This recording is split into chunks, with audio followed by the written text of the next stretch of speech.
You ask Tiger to solve. This deals with linear equations with one unknown. The final result is m equals 3. Let's solve it step by step. Group all constants on the right side of the equation. Add 7 to both sides. Simplify the arithmetic.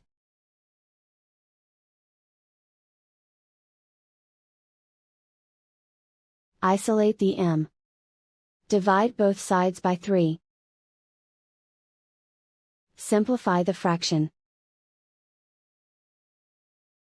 Find the greatest common factor of the numerator and denominator.